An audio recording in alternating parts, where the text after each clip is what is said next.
E aí, amigos, tudo bem? Bem-vindos ao nosso programa A Caminho da Regeneração pela Rádio Boa Nova e também a gravação de mais um vídeo do canal YouTube da Editora do Fogo. Desde semana passada, nós estamos recebendo um convidado especial, Dr. Jaider Rodrigues de Paulo, um amigo muito querido nosso, que lançou o livro Enigmas da Desobsessão em 2016 e também faz parte do grupo que produziu um segundo livro. Aqui nós temos no livro Enigmas da Desobsessão a parte teórica e no livro Desobsessão, Relatos de Técnicas Mediúnicas, a parte prática. Então nós vamos passar algum tempo aqui com esse nosso querido amigo falando desses dois livros. Semana passada nós iniciamos os nossos programas falando sobre Enigmas da Desobsessão. E aí, Jaider, tudo bem? Bem, e você, Maria? Graças a Deus, muito animada com a sua presença aí no nosso programa. Gente, Dr. Jaider Rodrigues é um dos fundadores da Associação Médico Espírita de Minas Gerais, da qual ele é presidente honorário até hoje. Diretor clínico do Hospital Espírita André Luiz por mais de 2 décadas. E também um dos cofundadores do Instituto Renascimento, que presta assistência psíquica aqui em Belo Horizonte. Então, ele é psiquiatra, ele trabalha já há décadas como dialogador nas reuniões mediúnicas e as experiências narradas, tanto nesse livro, a teoria desse livro, quanto as experiências narradas no segundo livro, que é do grupo do GEM1, Grupo de Estudos Espíritas de Mediunidade. Ele tem, digamos assim, sido o orientador desse trabalho da reunião mediúnica de quinta-feira, cujas narrativas foram feitas, uma coletânea de narrativas selecionadas nesse segundo livro. Mas a gente não vai se preocupar com esse segundo livro agora, vamos falar sobre o livro Enigmas da Desobsessão. Semana passada nós encerramos o nosso programa com o Jaider falando sobre a diferença entre aqueles espíritos que falam pouco, mas deixam seus objetivos muito claros, e aqueles que falam muito e querem esconder alguma coisa. Então nós vamos iniciar o nosso programa hoje perguntando a você, Jaider, como que num espírito que se fala pouco, ele é muito conciso, ele é muito inteligente, ele é muito objetivo, como criar oportunidades para ele migrar dessa postura de objetividade defensiva para uma de espontaneidade, onde você consegue ler nas entrelinhas qual o propósito dele. Certo. Nós, nesse livro, nós dividimos, assim, vários tipos de espíritos, entidades comunicantes, né? Aí nós começamos a dizendo o seguinte, falando primeiro sobre as reuniões mediúnicas. Sim, né? Exatamente. E comparamos as reuniões mediúnicas com um hospital. Então começamos dizendo o seguinte, que reuniões mediúnicas que as pessoas estudam pouco e que não têm assim, muita preocupação em se preparar melhor, mas que se reúnem às vezes anos, décadas, do mesmo jeito, né? Fazem o bem, sim, fazem o bem, sim. De uma maneira geral, essas reuniões orientam espíritos que desencarnaram e não sabem, que foram acidentados, morreram e não sabem, morreram às vezes de uma situação orgânica dentro de um hospital ou fora do hospital, um infarto, né? Um infarto, um AVC, então está desorientado, então ele acolhe esses espíritos, ele entra na aura do médium, toma um choque com o dupleteque do médium, o orientador acolhe ele, encaminha e ajuda muito. Mas, assim como o hospital, aí seria aqueles atendimentos num ambulatório, que o indivíduo chega no ambulatório, precisa drenar um abscesso na unha, tirar uma verruga, tirar um espinho encravado, coisas simples que se faz no ambulatório mesmo. Mas se chegam, aí se nós caminharmos para ele, além de saindo desses espíritos, que apenas não desencarnaram e não sabem, desorientados, não é isso? e entramos para espíritos no nível, vamos dizer assim, vingadores, vamos dizer, aqueles que estão com uma pessoa, querendo vingar de uma pessoa, porque foram prejudicados por elas em outras vidas, elas foram localizadas no corpo por eles, e eles têm uma história, às vezes, com aquela pessoa, aí já começa a ficar mais difícil. Aí seria, se nós compararmos com o hospital, seria aquelas situações onde a pessoa precisa de fazer uma cirurgia, vamos supor, de apêndice, precisa de amputar um dedo, precisa de fazer uma cirurgia de úlcera, ou seja, precisa de um bloco cirúrgico e de uma equipe preparada para poder adentrar-se a esse tipo de necessidade. Sim. Né? Então, seriam esses espíritos assim. Se você aprofunda um pouquinho mais, se você está lidando com espíritos já de organizações das trevas, vamos dizer assim, né? Aí que são espíritos justiceiros, são espíritos de feiticeiros, espíritos que eram espíritos que faziam macumbas, vamos dizer assim. Quando encarnados, trabalhavam com essas energias. Tem conhecimento, né? Então, de magia profunda. Tem uma coisa de magia, desencarna e torna-se feiticeiro no astral, e geralmente esses espíritos ficam a serviço de magos negros, fazendo esses tipos de trabalhos. E tem os chefes de falange, que são espíritos que tiveram ocupar posições de destaque, geralmente guerreiros aqui na Terra, ou de mandos aqui na Terra, desencarnam e vão chefiar a falange do lado de lá. E os magos negros, que aqueles têm a iniciação no Antigo Egito, ou na Pérsia, nesses locais assim, né? E que desenvolveram lá e reencarnaram poucas vezes usando o conhecimento deles, porque às vezes muitos deles têm séculos que não encarnam outra vez, vivem nas zonas subcostrais, e agora com a situação planetária, né, dessa transformação que o planeta vai ter, eles estão sendo convidados a vir para crostras, e esses espíritos estão começando a aparecer em reuniões mediúnicas. Esse convite para aparecer nas reuniões mediúnicas é tipo assim, vai e vai mesmo. Isso. Não tem, não quero ir. Aí tem vários aspectos. Mas voltando ao que você perguntou. Voltamos à pergunta, ao que você tá? perguntou, Nós vamos voltar nesse assunto. Voltando ao que você perguntou, geralmente esses espíritos que se dizem numa posição maior, vamos dizer assim, que são os chefes, né? Ocupam postos de destaque pelo fato de trabalharem há muitos anos e dominarem técnicas há muitos anos, eles são dotados de uma presunção muito grande, de um roupante muito grande, e não se detém a falar conosco, não. Chega, dá um recado... Não dá muito papo, não. Não dá, dá o recado, são peremptórios, né, faz ameaças, muitas vezes, às vezes diretamente ameaças, e se mantém mais em silêncio. Quando um espírito entra assim, você já sabe que está lidando com quantidade diferente. Os espíritos vingadores, eles entram muito emocionais. Entram xingando, brigando, ameaçando, acusando a gente, chorando e querendo avançar até nos médios, nas reuniões. Por quê? Porque ele acha que por não conhecer a história deles e não saber quem é que nós estamos ajudando, nós somos acolhiados. Estamos se intrometendo em processos que não deviam. Colhados com aquelas pessoas que nos buscam ajuda, e muitas vezes falam, vocês não conhecem essa pessoa, porque às vezes esses espíritos sofreram muito na mão dessas pessoas. E descobre essas pessoas num corpo físico através de várias situações, muitas vezes inusitadas. Um parto, por exemplo.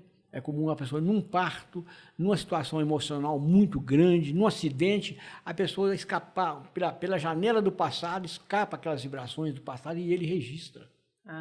Então eles encontram por causa dessas vibrações que escapam. Que escapam.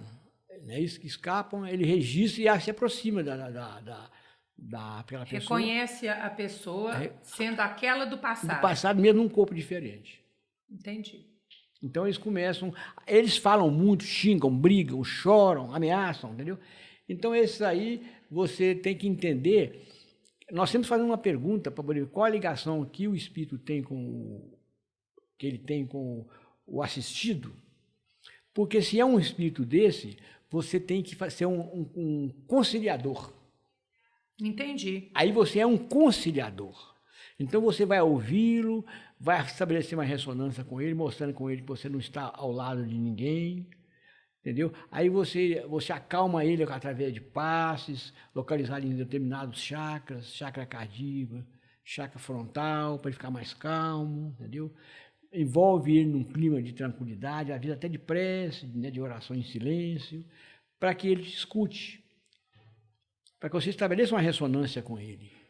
Quando você estabelece uma ressonância com ele, você vai ver que depois dele xingar e ameaçar muito, entendeu? Você dando a ele um entendimento que não é aquilo que ele está pensando, e através de força magnética, usando os seus recursos de técnicas magnéticas para poder acalmá-lo, aí sim você vai entrar num diálogo com ele, mostrando para ele que não existe vítimas, que ele está ligado naquela situação porque houve um passado. Aí você usa aquela mesma situação, você não está vendo ele num corpo hoje, você também já habitou outros corpos. Aí você aplica uma técnica que é excelente. Nós chamamos a técnica de abrir para ele um painel, um espelho, onde ele vai ver as ligações que ele teve com aquele que ele persegue no passado. E ao você fazer isso, você faz um vínculo dele no passado, você estabelece, você vivifica, você aviva nele aquele vínculo do passado, onde muitas vezes ele é que foi o algoz, ele que iniciou aquela situação. Então, deixa eu fazer uma pergunta aqui, porque para que nós possamos nos situar aqui no estudo do livro do Jaider, ele aborda o atendimento a espíritos justiceiros, feiticeiros, que foram religiosos, mistificadores, zoantrópicos, vampiros, espíritos controlados por tecnologia e espíritos magro-negro. Então, nós estamos falando agora especificamente do justiceiro. Dos vingadores. Dos vingadores. Dos tá. vingadores. O justiceiro é outra ordem. É outra ordem. Então, outra na questão dos vingadores, a gente pode pressupor sempre que ele está lidando com uma vingança pessoal dele, ou a gente tem os vingadores que, com suporte de situações vingadoras, de instituições vingadoras das trevas, ajudaram-no a vingar o seu objetivo e agora ele tem que ajudar a instituição. É a mesma tratativa para os dois? Não, esses são os justiceiros. Esses são os justiceiros. Então, o vingador sempre tem uma vinculação com quem sempre vinga. Tem, o justiceiro não. Tá. O vingador, é por isso que você é um conciliador. Você é um conciliador. Conciliador entre dois interesses. Entendi. Aí, então, quer dizer, porque na realidade, se nós formos aprofundar a nossa sonda de conhecimento, não existe obsessores, existe obsediados. Todos dois são? Todos dois são obsediados. Um é obsediado com a ideia de vingança, o outro é obsediado com a ideia de culpa do que fez no passado. Então, de um lado, o ódio, do outro, a culpa. A culpa. De um lado, a mágoa, do outro, a consciência triste porque errou. A situação onde ele se sente, às vezes inconscientemente, quase sempre inconscientemente, de que ele tem culpa no cartório. Aqueles plugs aonde o outro vai ligar as suas dificuldades. Por isso que o processo obsessivo corre solto, porque um é a tomada, o outro é o plug. Isso, é por isso mesmo. Então você vai mostrar aquele que se coloca na posição de plug, né, que é o vingador. O vingador, né? Você vai mostrar para ele que ele está inserido num processo onde ele também cometeu, às vezes, os mesmos delitos ou até maiores. Tá. E você, assim, dentro dessa dinâmica de fazê-lo pelo painel, ver uma existência, você retroage uma existência ou duas, ou às vezes você tem que retroagir muito para fazer ele ver? Às vezes retroage uma, duas, três. Entendeu? Porque dentro dessa questão do espírito vingativo, nós poderíamos assim pressupor de que ele foi o primeiro a errar? Não, nem sempre podemos falar que ele foi o primeiro, mas pelo fato do outro já estar reencarnado, o outro já mobilizou nele energias conscienciais que ofereceram a ele a oportunidade da reencarnação. Enquanto aquele que está vingando, não. Ainda está preso numa ideia cristalizada de que ele foi injustiçado, que ele é um sofredor, que ele é uma vítima. Que o outro não está passível de mudança, que ele é mau que ele é uma vítima, que o outro é a pessoa que fez mal para ele, e ele está naquela situação, e o outro já mereceu receber um corpo, tem uma família, tem filhos, ele não entende essa justiça. Aí você vai mostrar para ele como é que é essa justiça. Muito bem, isso é importantíssimo a gente ressaltar aqui. Porque só na vivência dessa prática mediúnica, né, de conciliar os interesses, mostrar que a mesma oportunidade que o outro auferiu com a mudança de postura, ele pode também. Pode também. E quase sempre aparece uma terceira figura que geralmente é ligada pelo coração a um deles ou aos dois. Ou aos dois. E entra como conciliador, né, espiritual. Ô Jaide, a gente poderia dizer então que por trás de um processo assim tão severo de vingança, não é coisa de uma vida, de várias. São várias. Ora um fere, ora é ferido. É ferido. E vira essa roda viva repetitiva. Repetitiva, esse ciclo vicioso de vingança. Tá. Aí vamos supor que o desencarnado aceita sair da posição do vingador. Ele vai possivelmente reencarnar próximo daquele que o feriu. Certo. Se aquele que o feriu no passado receber como filho, como irmão, né? Avô, assim, seja lá o que for a relação, e acertar a mão no resgate, o processo de lesão termina. O processo de lesão, pelo menos, não vou dizer que termina, porque a gente não sabe a extensão dele, mas pelo menos já entra num padrão de reconstituição, entendeu? Da história com da vivência dos dois. Com o objetivo de pacificar o coração dos dois. Agora, se o encarnado pisa na bola outra vez, aí... Repete a dose, repete o ciclo. Nessas repetições de erros, a gente pode chegar num ponto em que os espíritos erram tanto um com o outro que eles precisem de reencarnações distantes para amenizar a vibração, a mágoa, a raiva um do outro? Precisa. Às vezes precisa se afastar e ganhar força em outros âmbitos, entendeu? Em outros caminhos. Evoluir em outras áreas. Para depois voltar e tentar... retomar aquilo ali. Retomar aquele passado. Muito bem. Ô Jaider, e aquele espírito que comparece na reunião querendo esconder e fala muito? Bom, esses espíritos, nós temos dois níveis de espírito assim, né? Ou ele está querendo prejudicar a reunião, ele é preparado para isso. Tem espírito que chega, encosta no médium e fica calado. Nossa Senhora. E o médium fica calado. O tempo passa, a reunião termina, não tem comunicação nenhuma. Ele foi para ali para poder prejudicar o médium. Tem outros que falando muito não diz nada. Também foi para prejudicar. Foi prejudicar a reunião. Às vezes ele vai achando que vai prejudicar a reunião. Mas os mentores deixaram ele entrar porque sabem que ali ele vai receber alguma coisa. Já houve casos de espírito que incorporou para me contar piadas. Ele me contar umas piadas muito interessantes, né? Aí ele contou uma piada, contou a segunda. Eu falei, agora vamos falar em coisa séria. Por que você veio aqui? Aí ele, não, vim cá contar piada. Eu falei, não, você não veio cá contar piada, não. Você quer ver que você veio aqui? Abri o painel para ele, aí ele falou assim... Não queria tocar nesse assunto. Perdeu a graça. Me mandaram vir cá contar piada, olha aí o que você está me mostrando. Então ele recebe um convite da espiritualidade para estar ali, contando piada. Vai achando que vai contar piada e chega lá, a coisa é outra. A piada é outra. Meu Deus do céu. Ô Jaider, e como que deve agir um dialogador, um orientador, quando o médium fica calado?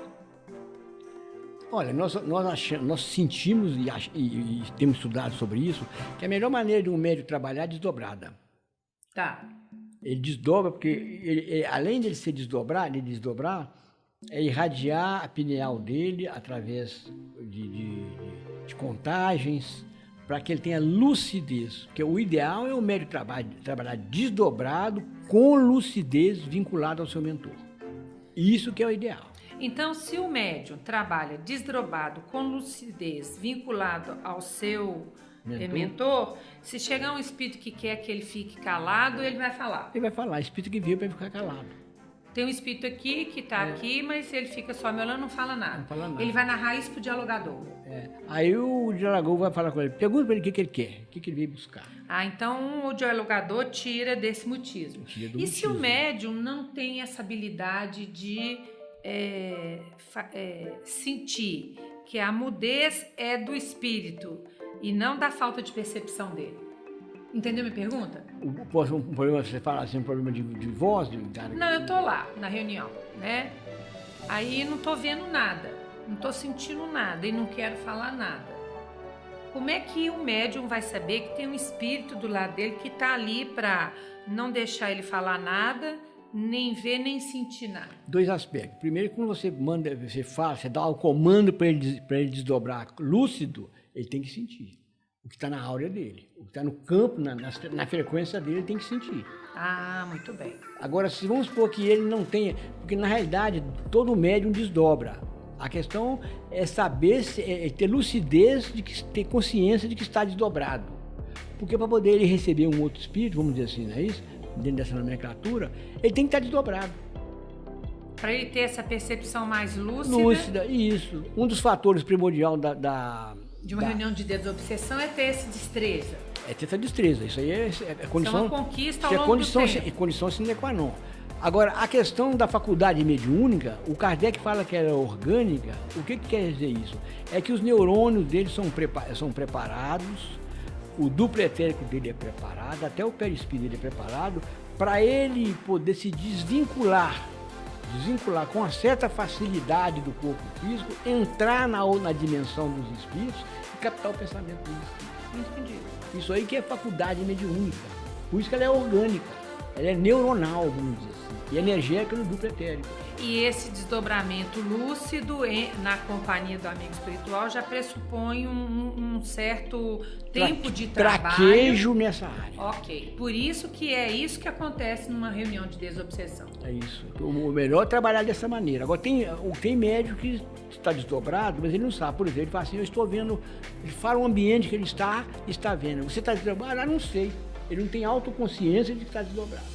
Mas aí o trabalho de desobsessão é feito da mesma forma? É feito da mesma forma. Só que quando você tem consciência de estar desdobrado, você pode dirigir mais ativamente, mais proativamente o seu pensamento, os seus desejos, aquilo que você quer fazer. Como assim? Por exemplo, você desdobra e sabe que está desdobrado. Aí o segundo passo, a gente pede para poder ele entrar em contato com o mentor dele, buscar o mentor mentalmente. Procurar ver se possível, se não sentir o mentor. Certo. Se ele se ligou ao mentor, ele vai ganhar mais consciência do que tem a fazer. O mentor vai orientar com maior facilidade. Tem um upgrade lá na capacidade dele. Isso. Então ele vai falar o que tem que fazer, o que o espírito está sentindo e qual que é a função que ele vai exercer ali. Ele vai ativamente dirigir. O próprio médium vai ter condição de fazer a leitura. A leitura com o mentor dele amparando. Muito bem. Agora, se ele não tem essa consciência, ele chega num ambiente e está desdobrado e não sabe. Você vai induzi-lo a ver o que o espírito tem. Vai induzi-lo. E o que o espírito precisa? Antes da comunicação mediúnica? Não.